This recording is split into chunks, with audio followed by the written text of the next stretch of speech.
Assalamualaikum warahmatullahi wabarakatuh teman-teman.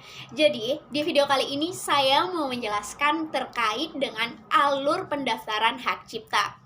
Akan tetapi sebelum jauh membahas terkait dengan alur pendaftarannya, hal yang harus kita pahami pertama kali yakni terkait dengan pengertian dari hak cipta itu sendiri.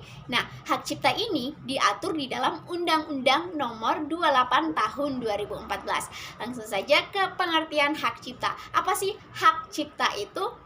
Nah, hak cipta ini sendiri adalah hak eksklusif pencipta yang timbul secara otomatis berdasarkan prinsip deklaratif setelah suatu ciptaan diwujudkan dalam bentuk nyata tanpa mengurangi pembatasan sesuai dengan ketentuan peraturan perundang-undangan. Selanjutnya, persyaratan mendaftar hak cipta. Sebelum kita mendaftar, alangkah baiknya kita mencari tahu atau melengkapi persyaratan-persyaratannya terlebih dahulu, teman-teman.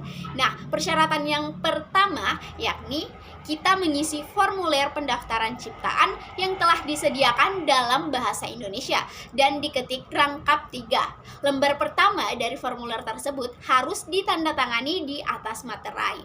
Nah, yang kedua, surat permohonan pendaftaran ciptaan mencantumkan nama, kewarganegaraan, dan alamat pencipta, nama, kewarganegaraan, alamat pemegang hak cipta, nama kewarganegaraan dan alamat kuasa, serta jenis dan judul ciptaan. Tanggal dan tempat ciptaan diumumkan untuk pertama kali, serta uraian ciptaan juga harus kita cantumkan, teman-teman. Nah, yang persyaratan yang ketiga yakni terkait dengan surat permohonan pendaftaran ciptaan. Nah, ini hanya dapat diajukan untuk satu ciptaan. Selanjutnya, yang keempat yakni melampirkan bukti kewarganegaraan pencipta dan pemegang hak cipta berupa fotokopi KTP atau paspor. Yang kelima, apabila permohonan badan hukum, maka pada surat permohonannya harus dilampirkan turunan resmi akta pendirian badan hukum tersebut. Yang keenam, melampirkan surat kuasa. Bila mana permohonan tersebut diajukan oleh seorang kuasa beserta bukti kewarganegaraan kuasa tersebut. Yang ketujuh, apabila permohonan tidak bertempat tinggal di dalam wilayah Republik Indonesia, maka untuk keperluan permohonan pendaftaran ciptaan, ia harus memiliki tempat tinggal dan menunjuk seorang kuasa di dalam wilayah Republik Indonesia.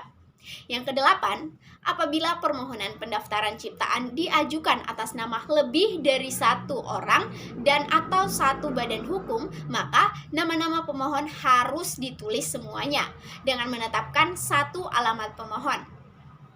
Yang kesembilan, apabila ciptaan tersebut telah dipindahkan agar melampirkan bukti pemindahan hak.